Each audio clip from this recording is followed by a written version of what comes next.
Bagaimana sikap pemerintah Indonesia atas meninggalnya mantan Perdana Menteri Shinzo Abe? Kami akan berdialog dengan Duta Besar Indonesia untuk Jepang, Bapak Heri Ahmadi di Tokyo, Jepang. Ya, Pak Heri. Selamat malam. Ya, selamat malam waktu Jepang, Pak Heri. Bagaimana pada saat Kedubes Indonesia mengetahui peristiwa penembakan terhadap Shinzo Abe ini? Kapan kita pertama kali mengetahui, Pak? Ya, sebenarnya itu sudah menjadi berita umum karena begitu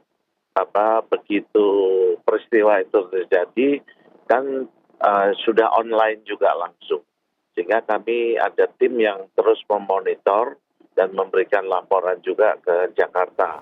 Sampai kemudian di saat terakhir saya berkomunikasi langsung juga dengan Bu Menlu di Bali, yang Bu Menlu minta benar supaya sebelum dia mengumumkan ada konfirmasi itu, dan memang dikonfirmasi dari kantor Perdana Menteri juga bahwa memang Shinzo Abe telah meninggal.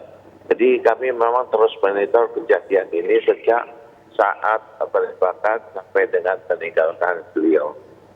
Pak Heri, kami juga ingin tahu hasil monitoring dari pemerintah Indonesia yang ada di sana. Apa sebenarnya motif pelaku menembak dari jarak sangat dekat?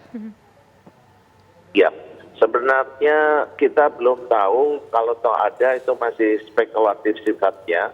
Karena laporan yang dikeluarkan polisi itu masih laporan yang sangat awal.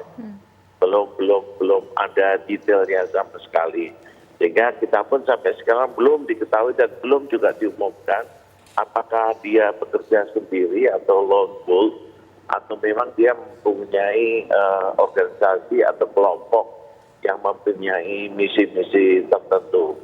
Ya, kita juga tidak tahu juga apakah grudgingnya atau itu hanya ketidakpuasan, kalau disebut ketidakpuasan pribadi, atau memang satu rencana kelompok yang lebih besar lagi. Namun demikian perlu digarisbawahi bahwa sekarang ini memang, ini kan tanggal 10 itu coblosannya, susah. Tanggal 10 itu coblosan untuk pemilihan upper house, anggota upper house, kalau di Indonesia mungkin ya DPD lah. Itu, dan tentu saja ABI sebenarnya bukan upper house, ABI itu anggota dari DPR-nya, lower house-nya. Tetapi karena ABI ini memang merupakan tokoh besar dan merupakan faksi yang terbesar. Faksi ABI itu adalah faksi terbesar di dalam LDP, maka dia tentu sangat aktif mengkampanyekan anggotanya, anggota faksinya. Sehingga tidak heran kalau dia memang aktif di mana-mana itu.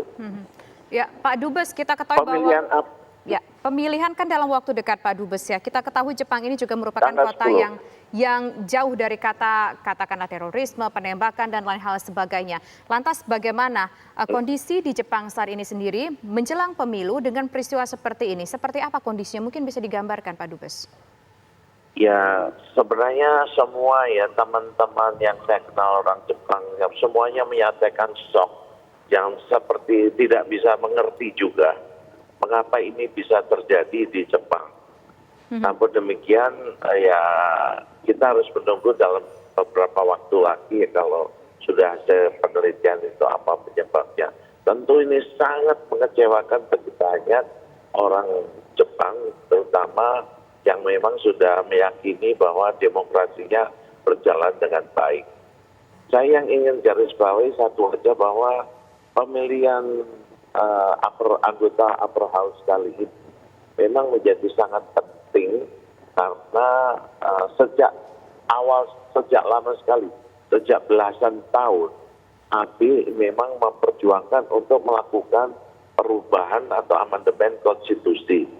Konstitusi Jepang sekarang ini tidak memungkinkan Jepang mempunyai angkatan perang, karena itu disebut angkatan bela diri. Nah, sejak lama ABI menginginkan Jepang memiliki angkatan perang, dan itu hanya bisa dilakukan dengan melakukan amandemen konstitusi. Baik. Sementara untuk bisa melakukan amandemen konstitusi, LDP dan sekutunya atau mitranya di upper house harus mempunyai suara mayoritas 2/3.